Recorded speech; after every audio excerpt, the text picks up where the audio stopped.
sih resiliensi? Yaitu kemampuan untuk bangkit dari kesulitan atau dari keterpurukan dan tetap berfungsi secara normal dalam keseharian. Keterpurukan yang seperti apa sih yang kita bahas? Artian, hal ini mungkin berat bagiku, tapi tidak bagi orang lain.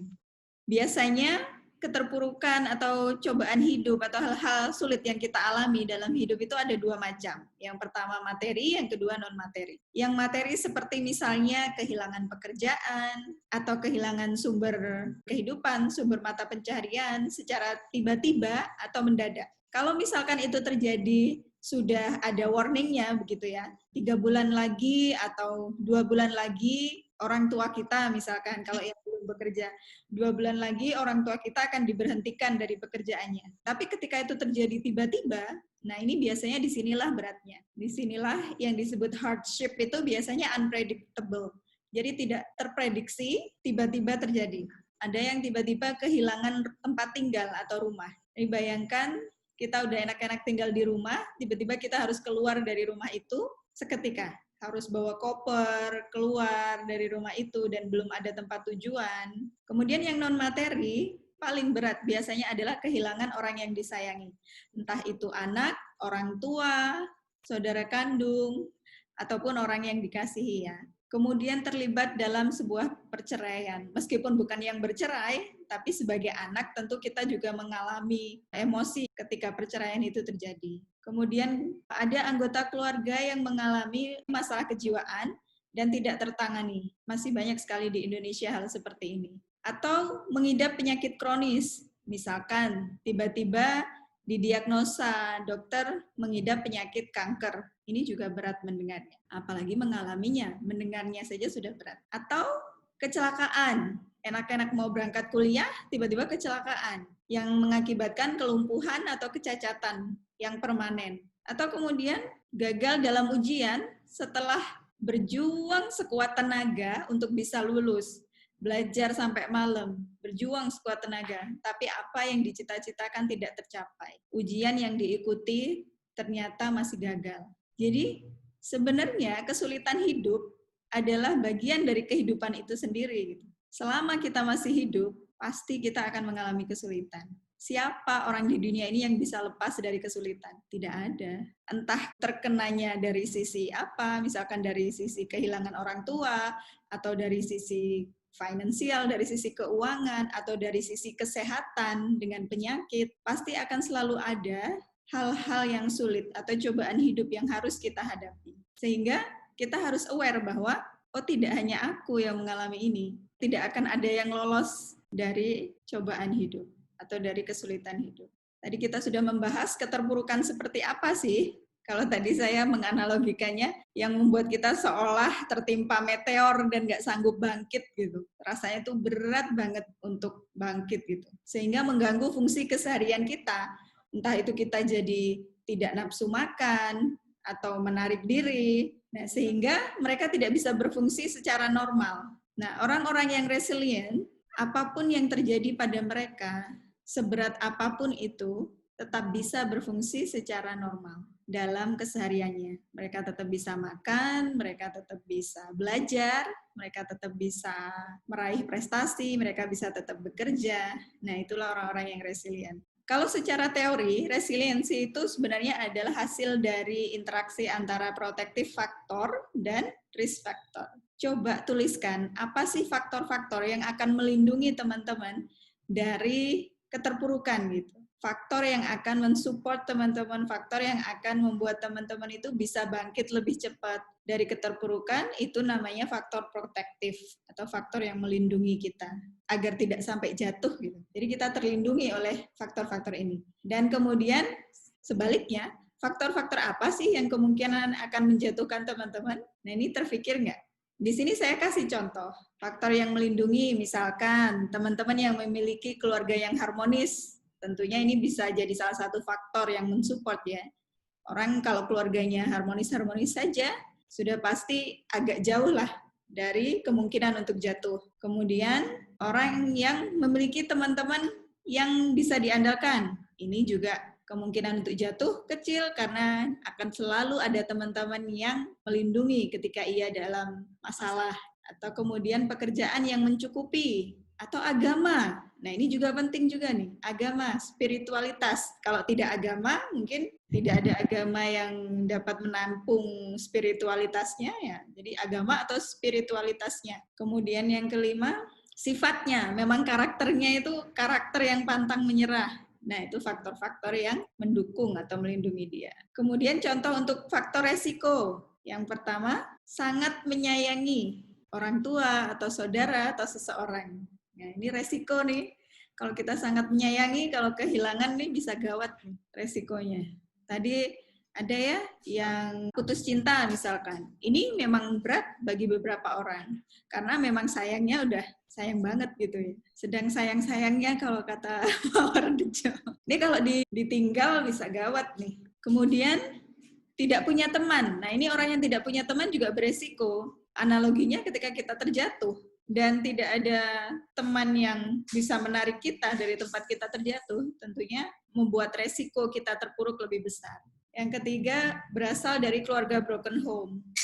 Berarti lawannya yang keluarga harmonis tadi ya. Nah, ini beresiko. Kemudian memiliki penyakit bawaan. Barangkali ada yang punya keturunan diabetes mungkin, karena kan diabetes menurun biasanya. Atau yang mungkin hipertensi, ada turunan hipertensi. Kemudian yang kelima, sifat atau karakter kita yang kurang bisa mentolerir kegagalan. Aku pokoknya tidak bisa gagal. Nilaiku harus A semua.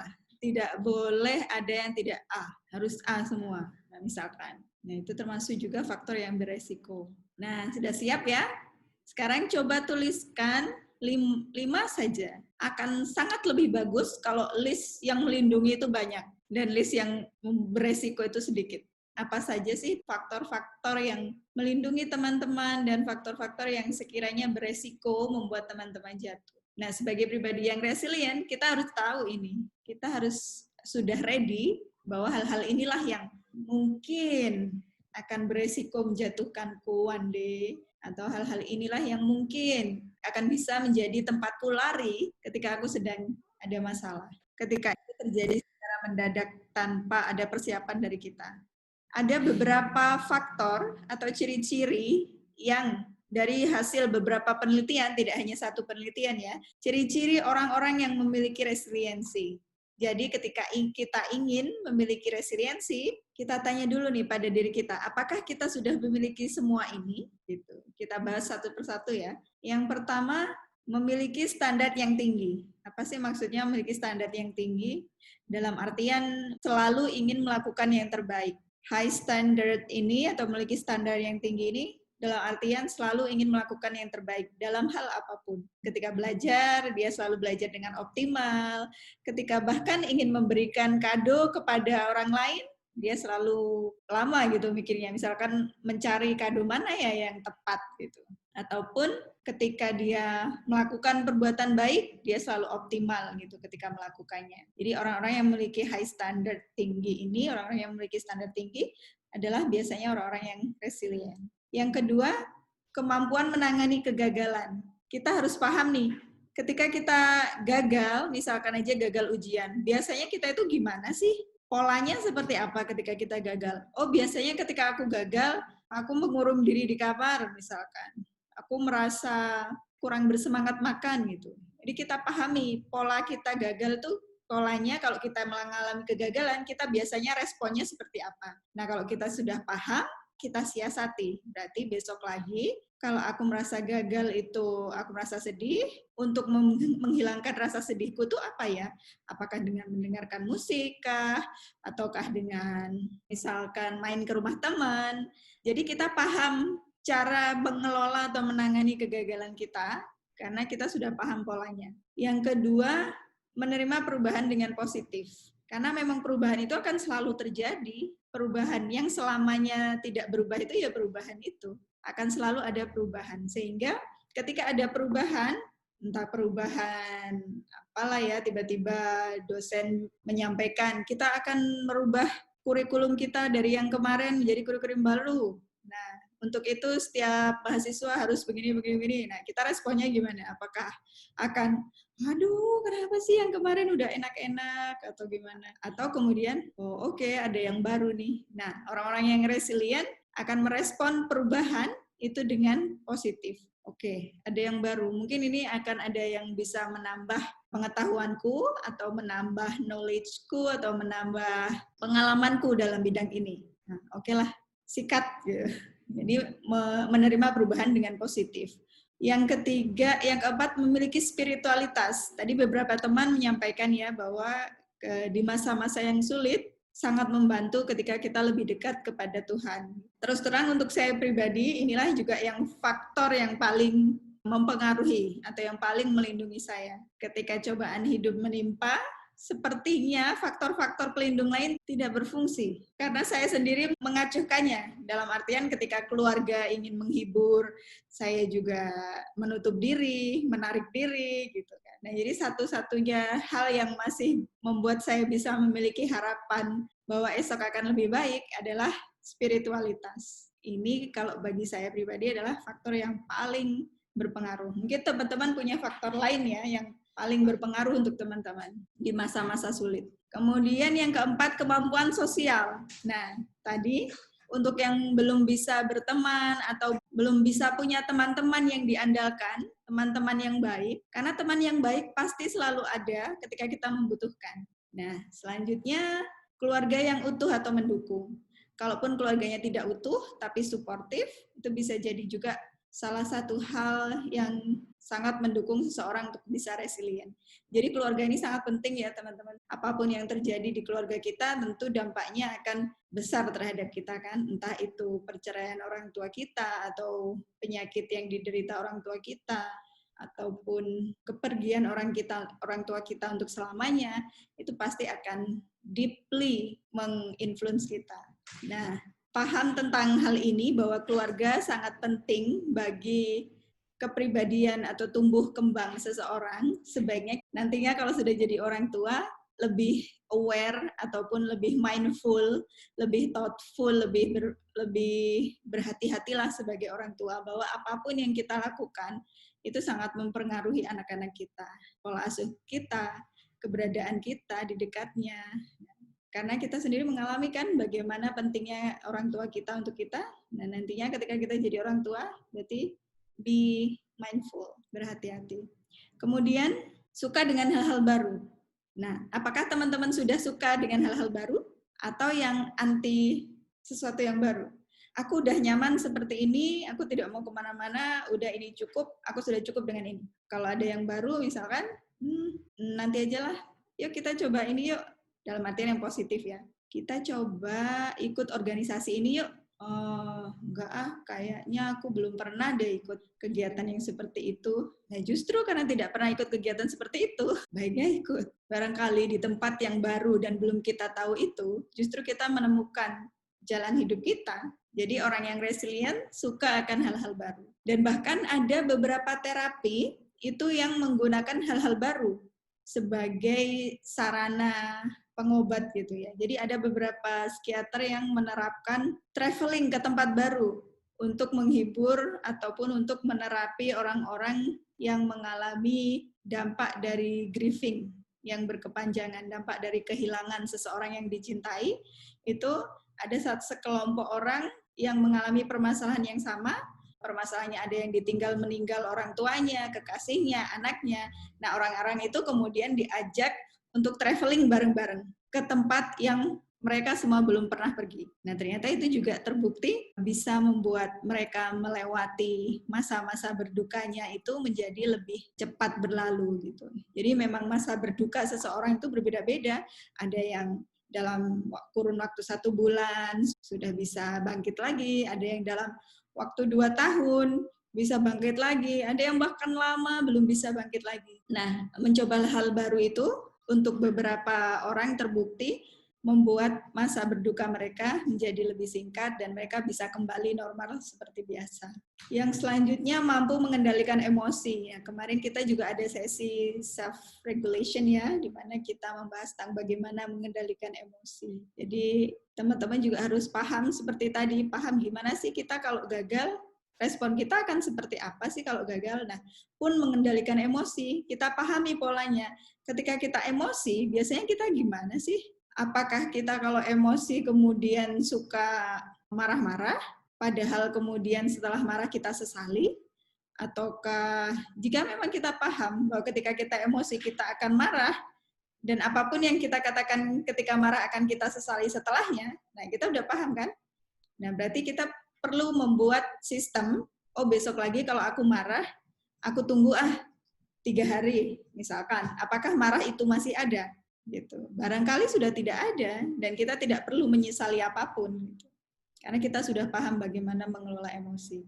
Oh besok lagi kalau aku marah, aku akan berdiam diri dulu, misalkan 3 hari, akan kutunggu sampai pikiran warasku kembali. Bukan pikiran yang dikuasai oleh amarah, tapi pikiran yang waras. Nah kemudian pandangan tentang masa depan yang positif. Orang yang resilient memandang masa depannya itu positif. Kemudian setelah itu penerimaan terhadap diri dan hidup.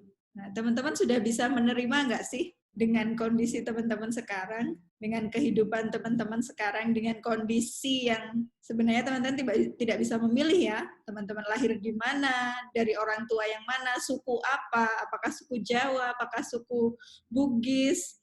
Nah, apakah teman-teman istilahnya kalau kita di psikologi, apakah sudah berdamai dengan diri sendiri? Sudahkah salaman? Ya, aku terima diriku ini dengan segala atributnya. Apakah teman-teman sudah berdamai dengan diri sendirikah? Atau masih ada yang, sebenarnya aku tuh, misalkan nih, biasanya yang cewek-cewek, yang perempuan ya, aku tuh sebenarnya pengen kulit yang putih, aku nggak mau kulit yang hitam. Ataukah sudah, putih, hitam, coklat, kuning, itu semua ya punya kecantikannya masing-masing. Ataukah masih belum bisa berdamai? Atau tentang diri sendiri ya tadi, atau tentang kehidupan. Misalkan, kenapa sih aku dilahirkan dari keluarga yang tidak komplit? Kenapa orang tuaku harus bercerai? Kenapa aku nggak dilahirkan di keluarga yang orang tuaku menyayangiku seperti orang tua temanku? Kalau yang masih menanyakan mengapa, dan belum bisa menerima keadaan, belum bisa menerima diri sendiri ataupun kehidupan, nah itu berarti belum berdamai dengan diri sendiri atau belum memiliki penerimaan terhadap diri atau hidup. Nah, itu PR teman-teman untuk bisa berdamai dengan diri sendiri. Nah, yang terakhir ternyata rasa humor. Ternyata rasa humor penting juga. Siapa yang lupa tertawa? Kapan terakhir tertawa? Setahun yang lalu. Waduh, gawat nih. Orang-orang yang resilient biasanya punya rasa humor. Ya, meskipun sedikit-sedikit, tapi ya bisa lah diajak bercanda. Cuman mungkin tidak bisa dipungkiri selera humor tiap orang berbeda ya. Jadi saya rangkum dari awal ciri-ciri orang yang resilient. Berarti kalau kita tahu bahwa ciri-ciri orang resilient seperti ini, kita berusaha untuk memiliki ciri-ciri ini. Nah, kalau ini untuk preventif, yang pertama prepare. Jadi ini sebelum kejadian ya. Sebelum kejadian yang membuat kita terpuruk ini terjadi, ada baiknya kita itu prepare. Prepare bukan dalam artian, nanti nih bakalan ada kejadian nih yang bikin aku terpuruk, aku tak persiapan dulu nih. Nanti dia seolah berharap kejadian buruk itu terjadi ya, justru malah bukan seperti itu. Dalam artian, seperti tadi, memahami apa sih faktor-faktor pendukungku, apa sih faktor-faktor yang akan membuatku beresiko mengalami sesuatu yang berat. Karena tentunya kita tidak ingin kemudian terpuruk, jatuh, dan menyerah kan ya, dan gagal, dan tidak bisa bangkit lagi, tidak bisa mencapai pandangan kita tentang masa depan kita tadi, impian-impian kita. Tentunya kita tidak ingin terpuruk sehingga rencana-rencana yang sudah kita buat ke depannya tidak pernah kita raih, melainkan kita jatuh dalam keterpurukan. Nah, itu tentunya tidak ingin kan, sehingga kita prepare-nya dengan apa? Nantinya ketika ada life hardship, ketika ada kesulitan hidup, aku tahu nih kemana aku harus lari. At least seperti itu. Jadi pahami bahwa ujian, cobaan hidup itu pasti dialami semua orang. Dengan berbagai tipe dan jenis cobaan hidupnya, semua orang mengalami hal-hal yang berat dalam hidup. Sehingga bisa jadi teman-teman yang belum pernah mengalaminya, nantinya akan mengalaminya. Nah, ketika itu datang, at least teman-teman udah prepare, udah tahu bagaimana menghadapinya nanti. Nah, yang kedua, sebelum itu terjadi, train your attention, jadi latih pusat perhatian kalian. Jadi orang-orang yang resilient itu pinter memusatkan perhatiannya pada sesuatu yang bisa mereka rubah, bukan pada sesuatu yang tidak bisa mereka rubah. Nah, ini perlu dilatih, karena begitu cobaan hidup menerpa, kita biasanya itu hanya terfikirkan hal buruk itu. Tidak ada hal lain yang ada di otak kita kecuali hal buruk itu. Misalkan yang ditinggal ibunya meninggal, tidak ada yang terpikirkan selain penyesalan. Kenapa aku belum membuat ibu bangga? Kenapa aku belum membuat papa bangga? Kenapa mereka udah meninggal duluan? Yang ada di pikirannya itu. Sehingga ketika kita sudah terbiasa memfokuskan perhatian kita kepada sesuatu yang bisa kita rubah, kita akan lebih mudah kembali ke track dibanding dengan kita yang tidak pernah melatih diri untuk memfokuskan perhatian pada hal-hal yang bisa kita rubah. Nah, salah satu yang disyaratkan oleh salah seorang peneliti, ketika bangun tidur, sebutkan 3 hal yang paling kita syukuri hari ini. Nah, coba nih.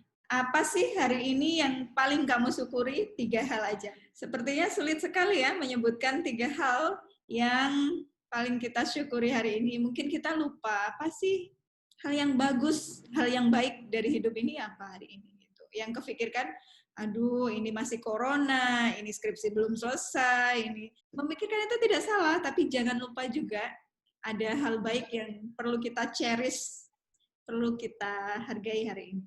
Ini PR ya, nanti coba tiap bangun tidur sebutkan 3 hal yang paling membuat teman-teman bersyukur atas hidup ini. Mungkin kita lupa teman-teman bahwa hal buruk apapun yang kita alami itu bisa jadi lebih buruk lagi. Things can be worse gitu. Sesuatu yang terjadi pada kita yang itu berat sekali itu bisa lebih berat lagi. Masalahnya ini misalkan kehilangan orang tuanya gitu, atau kehilangan suaminya, atau kehilangan anaknya gitu, atau kehilangan orang tuanya. Bersyukurlah karena segala sesuatu itu bisa lebih parah dari ini. Mungkin kamu kehilangan ibu, tapi bisa jadi kamu kehilangan ibu dan ayah sekaligus. Mungkin kamu kehilangan 1 anak, tapi bisa jadi kamu kehilangan 3 anak sekaligus. Mungkin kamu dapat 1 nilai E, bisa jadi kamu dapat 5 nilai E juga. Jadi segala sesuatu itu bisa lebih buruk dari apa yang terjadi. Makanya mensyukuri yang masih ada itu perlu dilatih, karena kita akan lupa hal itu ketika masalah yang berat sedang menimpa kita. Nah, bagaimana ketika masalahnya sudah datang nih? Tadi kan belum datang ya, sekarang sudah datang. Yang pertama, keep your hope. Jangan pernah kehilangan harapan. Ingat bahwa orang-orang lain di sana pernah mengalami ini. Pasti ada, apapun cobaan hidup yang teman-teman alami, itu pasti ada yang pernah mengalami. Orang lain pasti ada yang pernah mengalami dan berhasil untuk survive, berhasil untuk kembali bangkit dari masalah itu. Yang dari keluarga broken home, pasti ada anak-anak lain atau mahasiswa-mahasiswa lain yang berhasil tetap cemerlang, berhasil sukses, meskipun mereka berasal dari keluarga broken home. Sehingga jangan memilih untuk menyerah, tapi pilihlah untuk bangkit. Kita harus punya strong willing untuk stand up, untuk kita bangkit. Karena kita pasti bisa. Ada orang yang sudah bisa untuk itu. Dan kita juga pasti bisa. Gitu ya. Jadi strong willing, tetap punya harapan. Jangan sampai kehilangan harapan. Jangan sampai hopeless ya. Keep your hope. Yang kedua ini, kalau istilahnya namanya pity party. Pity party itu mengasihani diri sendiri. Biasanya ketika kita dalam masalah, kita itu mengasihani diri sendiri. Ya Allah, aku tuh ya udahlah, wajar kalau aku nggak bisa seberprestasi dia, karena aku dari keluarga broken home, dia keluarganya utuh. Wajar dong aku nggak bisa sepintar dia atau nggak bisa secemerlang dia. Nah, ini namanya mengasihani diri. Nah, sebaiknya kebiasaan mengasihani diri ini diganti dengan kebiasaan-kebiasaan tadi ya, seperti mensyukuri, 3 hal yang disyukuri, dan ingat bahwa segala sesuatu bisa jadi lebih parah juga. Kemudian jangan no withdrawal, jangan menarik diri. Ketika kita memperoleh cobaan hidup yang sulit, jangan lagi menjadi diri sendiri. Nah, kita sering ya dalam beberapa seminar atau pelatihan ataupun sesi kita lah, kita sering dengar kata be yourself, jadilah dirimu sendiri. Nah, ketika kita mengalami cobaan berat, jangan lagi jadi dirimu sendiri. Jangan sendiri. Don't be yourself, be ours. Biasanya orang-orang yang sedang dalam cobaan berat hidup ini, yang mengalami cobaan berat, itu menarik diri.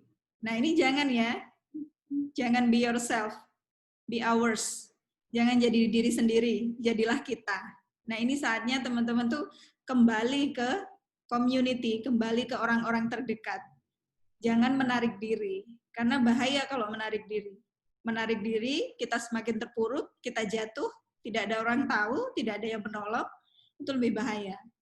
Jadi ketika dalam kondisi sulit, meskipun teman-teman nggak suka, karena orang yang sedang mengalami masalah yang berat ini biasanya suka menyendiri. Mereka merasa orang lain tidak mengerti kesedihan mereka. Mereka merasa orang lain nggak paham nih perasaanku. Nah, karena merasa orang lain tidak paham, sehingga mereka memilih sendiri. Nah, ini jangan ya. Meskipun teman-teman berpikir, kok nggak ada yang paham sih dengan perasaanku, tetaplah berada di tengah-tengah orang yang menyayangi teman-teman, di tengah keluarga, di tengah sahabat, jangan menyendiri. Gitu ya. Karena orang-orang yang peduli dengan teman-teman pastilah sebenarnya ingin menolong. Hanya mungkin kondisi emosi atau mental teman-teman yang belum siap untuk ditolong itu dan sedang butuh saat atau waktu untuk sendiri. Tapi pastikan jangan menarik diri, jangan menyendiri. Nah, yang ketiga, ketika hal berat menimpa dan kita sedih, tanyakan apakah hal yang kita lakukan itu membuat kita semakin terpuruk atau membuat kita bangkit. Misalkan kehilangan orang tua, kemudian kita menyendiri. Apakah itu membuat kita semakin terpuruk atau bangkit? Kalau jawabannya itu membuat semakin terpuruk, jangan lakukan itu. Atau misalkan kehilangan ibu, lalu memandangi foto-fotonya. Apakah itu membuat kita terpuruk atau membuat kita bangkit? Kalau memandangi foto orang yang telah meninggal itu membuat kita lebih terpuruk, sebaiknya ditutup dan disimpan di tempat yang teman-teman tidak bisa menjangkau atau minta tolong kerabat atau keluarga lain untuk menyimpankannya. Intinya apapun yang teman-teman lakukan, tanyakan. Apakah itu membuat semakin terpuruk atau membuat bangkit? Dan pilihlah untuk melakukan hal-hal yang membuat teman-teman bangkit, bukan yang membuat teman-teman terpuruk. Coba tanyain. Ketika sedih, kemudian justru malah tiduran nggak jelas, atau kemudian menghabiskan waktu dengan bersosial media, tidak lagi menyentuh tugas-tugas kuliah, apakah itu akan menolong, membuat kita bangkit, atau itu membuat semakin terpuruk? Kalau itu jawabannya membuat menolong, oke, aku butuh break dari semua kewajiban-kewajibanku. Nggak apa-apa kalau jawabannya itu membuat menolong. Tapi kalau itu membuat semakin terpuruk, maka jangan lakukan. Seperti biasa, saya akan menutup sesi kita dengan quote, "Life doesn't get easier. Life will keep teaching you harder lesson to make you grow. So there is no other option than to be resilient." Kehidupan tidak menjadi semakin mudah. Kehidupan akan terus mengajari kita pelajaran-pelajaran yang membuat kita tumbuh. Jadi tidak ada pilihan lain selain menjadi pribadi yang resilient.